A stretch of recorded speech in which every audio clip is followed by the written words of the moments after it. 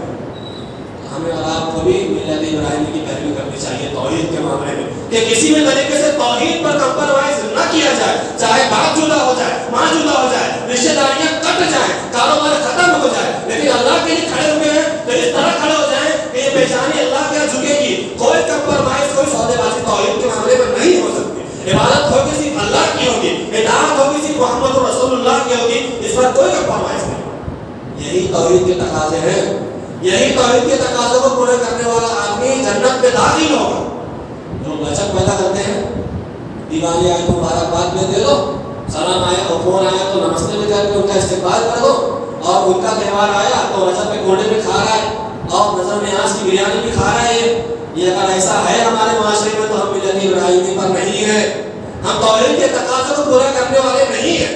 ہم صاف صاف کہیں کہ ہم اس کو ناپسند کرتے ہیں۔ ہاں، ہمت عملی ہونی چاہیے، اچھا انداز ہونا چاہیے، نرمی سے بات کرنی چاہیے، یہ سب اپنی جگہ ہے، لیکن ملت ابراہیمی یہ ہے کہ آپ اللہ کے توحید پر ڈٹ جائیں، قائم ہو جائیں، اس کے کسی طرح کی نرمی اختیار نہ کریں۔ تو پھر فرمایا گیا وما کان من المشرکین، ابراہیم علیہ السلام مشرکین میں سے نہیں تھے، جیسا کہ بعض مشرکین کا یہودیوں کا دعویٰ تھا، مشرکین مکہ کا دعویٰ تھا کہ ہم ابراہیم علیہ السلام کے پیروکار ہیں، تو آپ ان کے پیروکار ہیں، تو بتایا گیا کہ وہ مشرک نہیں تھے، تو آپ بھی اگر پیروکار ہونے کے دعوے دار ہیں تو آپ کے اندر بھی شرک نہیں ہونا چاہیے۔ وہاں سورۃ بقرہ میں کہا گیا کہ وَإِذِ ابْتَلَىٰ إِبْرَاهِيمَ رَبُّهُ بِكَلِمَاتٍ فَأَتَمَّهُنَّ قَالَ إِنِّي جَاعِلُكَ لِلنَّاسِ إِمَامًا، اللہ نے فرمایا کہ ہم تم کو امام بنانے والے ہیں۔ ابراہیم علیہ السلام نے کہا قَالَ وَمِن ذُرِّيَّتِي، میری ذریت میں سے، میری ذریت والوں کو بھی کچھ انعام ملے گا؟ تو اللہ نے فرمایا لا ينال عهد الظالمین، ظالمین کے لیے میرا کوئی وعدہ نہیں ہے۔ یعنی ابراہیم علیہ السلام کی ذریت میں اگر کوئی ظلم کرنے والا ہوگا، شرک کرنے والا ہوگا، معصیت کرنے والا ہوگا تو اللہ کا کوئی وعدہ نہیں ہے۔ یعنی ابراہیم علیہ السلام کی ذریت کو، ابراہیم علیہ السلام کی پیغمبری سے کوئی فائدہ نہیں ملے گا اگر وہ شرک کرتے ہیں۔ اس سے پتہ چلا اگر ہم اور آپ شرک کر رہے ہیں تو اللہ کے رسول صلی اللہ علیہ وسلم کی امت ہونے سے کوئی فائدہ نہیں ہے، اللہ کے رسول کے نام پر کلمہ پڑھنے سے کوئی فائدہ نہیں ہے۔ ان کا دامن پکڑ کے مچل جائیں گے، ان کا دامن پکڑ کے یہ کر جائیں گے، یہ سب خوش فہمیاں ہیں، معاشرے کے بیان کیے ہوئے یہ سب شوشے ہیں، اس کا حقیقت سے کوئی تعلق نہیں ہے۔ کسی نبی، کسی بھی نبی اور رسول کو، ان کی ذریت کو نبی اور رسول سے فائدہ نہیں پہنچے گا مگر یہ کہ وہ توحید اختیار کرے گا۔ اگر ہم اور ہمارا توحید کو مانتے ہیں تو اللہ کے رسول نے فرمایا کہ میری امت کے، میری سفارش امت کے ہر فرد کے لیے ہوگی، ہر اس فرد کے لیے ہوگی جو اللہ کے ساتھ کسی کو شریک نہیں ٹھہراتا۔ یہ چیز تھی۔ اب ابراہیم علیہ السلام کا آگے اللہ نے کردار بیان فرمایا۔ میں نے ان کے اوصاف کا تذکرہ اس لیے کر دیا تاکہ جب سیرت ابراہیمی کا گفتگو کریں، ان کے حالات اور ان کے واقعات پر آئندہ ہفتے تو اس کا ہم تفصیل کے ساتھ، آسانی کے ساتھ اس کا صحیح نقشہ کھینچ سکیں اور اس سے دروس و اسباب کو بیان کر سکیں۔ تو میں نے آج کا یہ خطبہ بطور تمہید کے آپ کے سامنے ذکر کیا۔ آخر میں میں چاہتا ہوں کہ 3-4 کچھ احکام اور مسائل کی طرف جو بہت اہم ہیں اس کی طرف اشارہ کروں۔ جیسا کہ ہم آپ جانتے ہیں کہ اس مہینے میں یوم النحر کے دن یعنی ذوالحجہ کی 10ویں تاریخ کو قربانی کی جاتی ہے اور اس کے بعد مزید 3 دن قربانی کے ہوتے ہیں۔ تو قربانی کے سلسلے میں مسلمانوں کے یہاں کچھ غلط فہمیاں پائی جاتی ہیں۔ سب سے پہلی چیز یہ ہے کہ قربانی سنت مؤکدہ ہے، تاکیدی سنت ہے۔ ہمارے یہاں بعض لوگ کہتے ہیں قربانی واجب ہے، لیکن یہ موقف صحیح نہیں ہے۔ اس لیے صحیح نہیں ہے کہ حضرت ابوبکر صدیق اور حضرت عمر رضی اللہ تعالیٰ اس ڈر سے کہ لوگ کہیں قربانی کو واجب نہ سمجھ لیں، کبھی قربانی نہیں کرتے تھے۔ تو صحیح موقف یہ ہے کہ قربانی سنت تاکیدی ہے۔ سنت تاکیدی کا مطلب یہ کہ اس کو آپ کو ہر سال پابندی کے ساتھ میں ادا کرنا ہے۔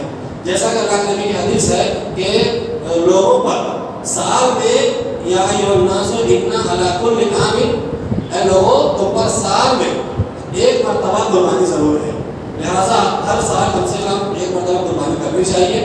یہ ہمارے اوپر ضروری ہے، لازم ہے، سنت تاکیدی ہے۔ اللہ کے نبی نے فرمایا من وجد ساعۃ ولم یزاح فلا یقربن مصلی، جو آدمی تم میں سے قربانی کی استطاعت رکھتا ہو، استطاعت کیا ہے اور صاحب نصاب ہونا کیا، یہ فرق سمجھے۔ استطاعت یہ ہے کہ آپ اپنے روزمرہ کے کھانے پینے کے علاوہ ایک بکرا یا ایک بکری قربان کرنے کی طاقت رکھتے ہیں یا پھر ایک جانور میں حصہ لینے کی طاقت رکھتے ہیں، یہ استطاعت ہے۔ تو جس کے پاس استطاعت ہے اور وہ قربانی نہ کرے تو ہمارے مصلی کے قریب نہ آئے، یعنی عیدگاہ میں تشریف نہ لائے، اپنے گھر پر رہے۔ اب اس کا مطلب یہ نہیں کہ اتنی نماز نہیں پڑھے گا، بلکہ تاکید کی کہا گیا۔ تو اس میں اہمیت ہے کہ قربانی کرنا چاہیے۔ دوسری بات یہ کہ جو لوگ یہ سمجھتے ہیں کہ قربانی کے لیے صاحب نصاب ہونا ضروری ہے، صاحب نصاب مطلب جو آدمی صاحب زکوٰۃ ہے صرف وہی قربانی کرے گا، کہ یہ موقف کتاب و سنت کے خلاف ہے، اس لیے کہ کسی بھی حدیث میں ایسا تذکرہ نہیں ملتا کہ جو آدمی صاحب نصاب ہے وہ قربانی کرے، بلکہ حدیث میں بیان کیا گیا جو صاحب استطاعت ہے وہ قربانی کرے۔ کبھی کبھی ایسا ہوتا ہے کہ آدمی صاحب نصاب ہوتا ہے لیکن صاحب استطاعت نہیں ہوتا۔ جی صاحب نصاب کیسے؟ جیسے ایک آدمی ہے، اس کے پاس سونا ہے، ایک عورت اس کے پاس سونا ہے، اب 8 10 15 تولے سونے ہیں، اب ہر سال زکوٰۃ دینے کی ضرورت پڑتی ہے تو وہ کچھ سونا بیچ کے زکوٰۃ دے دیتی ہے، لیکن جب بقرعید کا موقع آتا ہے تو اس کے پاس قربانی کے لیے پیسے نہیں ہوتے، مطلب وہ صاحب نصاب تو ہے لیکن قربانی کے لیے اس کے پاس طاقت نہیں ہے، تو کیا اس کو زبردستی گردن پکڑے گے کہ نہیں اس سے قربانی کرنا پڑے گی؟ تو یہ مسئلہ ہی الٹا بیان کیا گیا۔ تو قربانی کے لیے استطاعت ہونا شرط ہے، ضروری ہے، صاحب نصاب ہونا ضروری نہیں ہے۔ دوسری بات یہ کہ قربانی کے جانور میں سنت رسول کی پاسداری کرنا۔ ابھی آپ ابراہیم علیہ السلام کے بارے میں سن رہے تھے کہ ابراہیم علیہ السلام نے اپنے ہر طریقے میں اللہ کی فرما برداری کی۔ اگر آپ قربانی کا جانور ذبح کر رہے ہیں، اب اس میں آپ بھینس سارے کاٹ لیں گے، ایسا جانور ذبح کریں جو بالکل لنگڑا لولا کانا ہے، اس کے اندر کوئی گوشت نہیں ہے، تو کیا ایسی قربانی قبول ہوگی؟ وہ جو قابل نے قربانی پیش کی کہ کچھ گیہوں کی پوٹلیاں بنا کے لا کے رکھ دی میدان میں، اللہ نے قبول کیا؟ اس کو نہیں قبول کیا، تو آپ بھی کیسے قبول ہوگی؟ قربانی کے جانور میں مستور جانور سب سے پہلے خریدیے، وہ جانور جن کو شریعت نے مستور قرار دیا، مثلا بکرا، بکری، دمبا دمبی اور اونٹ نر مادہ، اور اس کے علاوہ جو آخری بچا وہ آپ جانتے ہیں بیل نر مادہ، تو ان جانوروں کو اللہ کے رسول نے مستور قرار دیا۔ بھینس کا وجود اللہ کے رسول کے زمانے میں نہیں تھا، صحابہ کے زمانے میں آیا تو احتیاط کے ساتھ انہوں نے اسے زکوٰۃ پر قیاس کر لیا، تو زکوٰۃ دے دینے والے پر وعید ہے، تو اگر کسی کے پاس بھینس زیادہ ہے اس کو زکوٰۃ دینے کی ضرورت پڑتی ہے تو زکوٰۃ تو دے دے گا، لیکن قربانی میں کھینچے گا نہیں اس کو، کیوں؟ اس واسطے کہ اس کی قربانی اللہ کے نبی سے صحابہ کرام سے ثابت نہیں ہے۔ حضرت عمر نے قربانی کو زکوٰۃ کا مسئلہ بیان کیا کہ بھینس کو گائے پر قیاس کر کے زکوٰۃ دے دو، قربانی کرنے کا حکم دیا، پھر آپ کیوں دے رہے ہیں؟ سوچیے، ان کے زمانے میں بھینس ملی تو کہا کہ زکوٰۃ دینا ہے تو گائے پہ قیاس کرو، قربانی پہ قیاس کیا؟ نہیں کیا۔ آپ کے لوگوں نے کیا؟ نہیں کیا، تو آپ کیوں کر رہے ہیں؟ تو ہم جب اللہ کے راستے میں قربانی پیش کر رہے ہیں تو مستور جانور کی قربانی پیش کریں، یہ ہمارے لیے ضروری ہے۔ ایسے ہی بعض لوگ ان جانوروں میں جیسے اونٹ ہے یا اونٹ، اس کے علاوہ گائے وغیرہ، اس کے 7 حصے ہوتے ہیں، تو اس میں عقیقے کی شمولیت کرتے ہیں کہ ایک جانور ذبح کیا، اس کے 7 حصے ہیں، تو ایک حصہ فلاں کے نام کا، دوسرا حصہ فلاں کے نام کا، اور 2 حصے فلاں کے عقیقے کے، تو اس طرح سے قربانی کرنا صحیح نہیں ہے۔ امام احمد بن حنبل سے پوچھا گیا کہ کوئی آدمی قربانی اور عقیقہ ایک ساتھ کرتا ہے تو کیا قبول ہوگا؟ کہا کوئی ایک مانا جائے گا، یا تو قربانی مانی جائے گی یا تو عقیقہ مانا جائے گا۔ کیوں مانا جائے گا؟ اس لیے اللہ کے رسول نے کہا کہ فلاں مع الغلام عقیقہ، ہر بچے کے ساتھ عقیقہ کرنا لازم ہے، فَأَحْلِقُوا عَنْهُ دَمًا، لہٰذا اس بچے کی طرف سے ایک خون بہا، یعنی ایک اکے جانور پر دم کا لفظ بولا جاتا ہے، تو اس کا خون بہانا یہ عقیقے میں ضروری ہے۔ عقیقے میں حصے داری نہیں چلتی، قربانی میں حصے داری چل جائے گی۔ اب ہمارے یہاں ایسا ہے کہ اللہ کے راستے میں قربانی پیش کرنا ہے تو وہ مشرکین مکہ والا طریقہ، تو سخت بول رہا ہوں، ان کے یہاں بخیلی تھی، اللہ کے راستے میں کوئی چیز پیش کرنا ہے تو وہ کھینچ کھانچ کے جتنا شارٹ کٹ میں کام ہو جائے، تو ہمارے یہاں ایسا ہے کہ قربانی میں حصے داری کی سہولت ہے۔ حصے داری کی سہولت کس کنڈیشن میں؟ نبی کریم صلی اللہ علیہ وسلم کے بارے میں آتا ہے کہ اصحاب کرام آپ کے ساتھ ایک سفر میں تھے، تو آپ نے آپ کے صحابہ کرام کو شریک کیا، ایک اونٹ میں 10 لوگوں کو اور ایک بیل وغیرہ میں 7 لوگوں کو۔ تو یہ شراکت کب تھی؟ سفر کی حالت میں تھی۔ اب اس کو حضر کی حالت میں باقی رکھا گیا، لیکن وہ آدمی جو قربانی کرنے کی استطاعت اتنی ہے کہ وہ 2-4 ہزار کا حصہ لے سکتا ہے، تو وہ حصہ لے لے. لیکن 10-15 ہزار کی قربانی کرنے کی طاقت ہے, اچھا خاصا کام کاج چل رہا ہے, ہاں کاروبار چل رہا ہے, لیکن یہ 2000 اور 1000 روپے کا حصہ لے رہا ہے. قربانی آج کہاں ہو گیا سر بتائیے. آج کی کنڈیشن میں اگر آپ کوئی اچھا جانور خریدنے جائیں جو بکرے بکری دمبا دمبے کے علاوہ ہو تو 20,000 سے نیچے ایسا جانور آپ کو نہیں ملے گا جو قربانی کے لائق ہو. یہ میرا تجربہ بتا رہا ہوں. یہاں تک کہ میں نے بعض لوگوں کو دیکھا 25,000 کا بھی جانور خریدتے ہیں تو وہ اس میں وہ بات نہیں رہتی. اب اللہ کے راستے میں پیش کرنا ہے, آپ نے 1,000 روپے جیب سے نکالا اور مولوی صاحب کے جیب میں ڈال دیا کہ ہمارے حصے کا یہ قربانی کرنے گوشت تقسیم کر دینا, ذمہ داری ادا ہو گئی. نہیں, اللہ فرماتا ہے کہ ساتھ کہ وَمَن يُعَظِّمْ شَعَائِرَ اللَّهِ, جو لوگ اللہ کے شعائر کی تعظیم کرتے ہیں فَإِنَّهَا مِن تَقْوَى الْقُلُوبِ, یہ ان کے دل کے تقویٰ کی وجہ سے ہے. یہ شعائر اللہ کیا ہے؟ یہ قربانی کا جانور ہے کہ اس کی تعظیم کرنا, اس کو کھلانا پلانا, موٹا تازہ کرنا, پھر یوم النحر کے دن اس کو اللہ کے راستے میں قربان کرنا. آپ اللہ کے شعائر کی تعظیم کر رہے ہیں یا نہیں کر رہے؟ سوچیں آپ.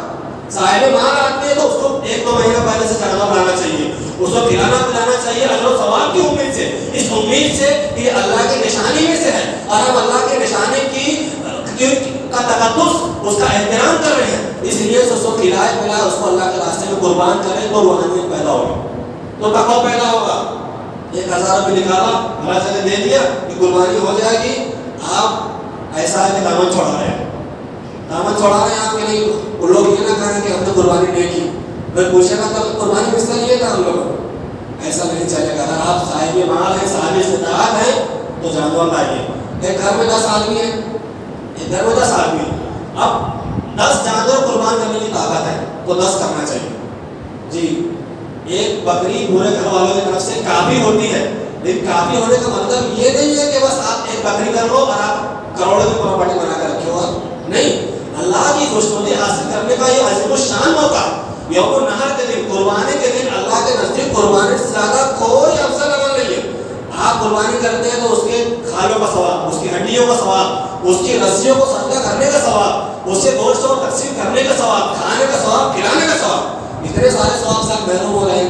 لہٰذا اس کا آپ شدت کے ساتھ, یعنی ضروری ہے کہ آپ ان چیزوں کا اہتمام کرنے والے بنیں. اللہ سے دعا ہے وہاں ملے کر کے توفیق عطا فرمائے, ہمیں جب تک زندہ رکھے, ایمان کو زندہ رکھے, ایمان پر خاتمہ فرمائے, اور ابراہیم علیہ السلام کی سیرت اور کردار سے توحید کا جو سبق ملنا چاہیے, اللہ تعالیٰ اس سبق کو ہمیں حاصل کرنے کی توفیق عطا فرمائے. ہماری روحوں کو اللہ تعالیٰ تازہ کر دے, ہمارے دلوں کو اللہ زندہ کر دے, اور ہمیں صحیح معنوں میں دین اور اسلام کا سچا تابع فرمان بنائے, صحیح معنوں میں شریعت پر عمل کرنے والا بنائے. آمین. وصلی اللہ علیہ وسلم.